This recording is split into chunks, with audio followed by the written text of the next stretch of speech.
Have you ever tried to express yourself through art and found it difficult to get what you wanted out onto the page or canvas? Stay tuned, I've got 5 tips to help you express your heart in your art.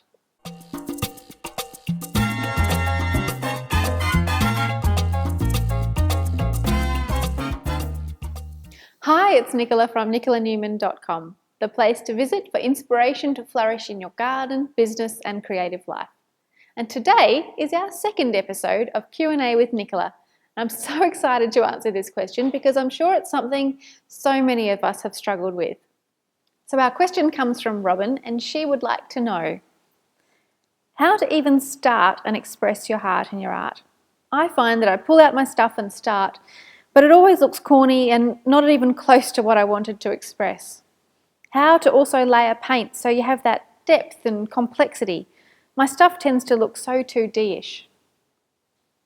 That's such a great question, Robin, and I certainly remember getting quite frustrated and disappointed when I was first beginning to paint and just nothing seemed to work out the way that I wanted it to. So here are my 5 tips to express your heart in your art. Number 1, take the pressure off yourself. Allow yourself to play with the materials and see what they can do. There's a dialogue that happens between every artist and their materials, and it's when we try and force them to behave in a certain way that we get stuck. However, when we get to know them and understand what they want to do, and we stay present to what's actually happening on the page or the canvas, then we can begin to play and be surprised by what we can create. The key is to take away our expectations and approach it with a sense of playfulness.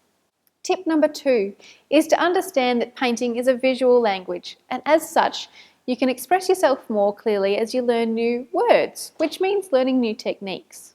It's kind of like learning new words in French.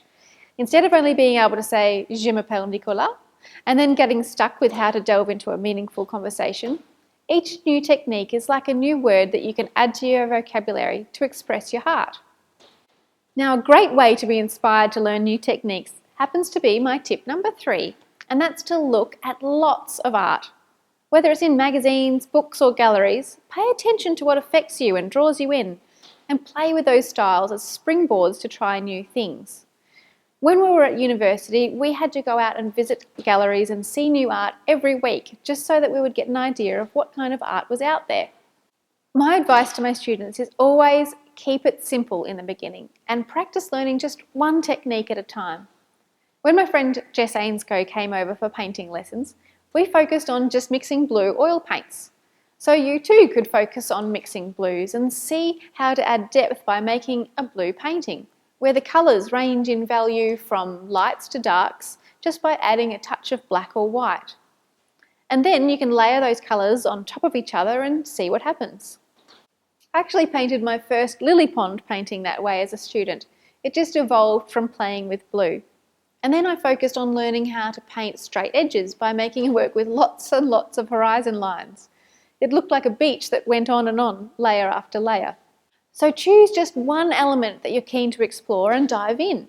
You might find that while you're looking at lots of art, you're drawn to texture or layers or a particular colour. You may find that you would just like to know how to paint a straight line. Focus on learning one thing at a time, and before you know it, you'll be saying, "Je suis Nicolas, comment allez-vous?" I am Nicola, how are you? Tip number 5 is to then build on your successes. So instead of expecting yourself to be able to immediately jump in and be painting like Monet or Renoir, focus on a simple technique and expand your visual language from there. Before you know it, you'll have the whole range of words or techniques to use to express your heart, and you'll have developed your own painting vocabulary. For example, Andrew's always done a lot of drawing, so his first oil paintings that he did last month were amazing to me. When I was growing up, and even now, I don't do a lot of drawing, so seeing his face and hands just pop out of the canvas was so cool. But he's still discovering colour and how to mix colours, so I've been encouraging him just to take it slowly and focus on a few colours at a time. It just makes it so much easier. So that's my answer to your question, Robin, and I really hope it helps. Now, I'd love to hear from you. Have you had the experience of not being able to express your heart in the way that you'd like to? What did you find helped? Perhaps you were learning a new hobby or a new craft and it took time and practice.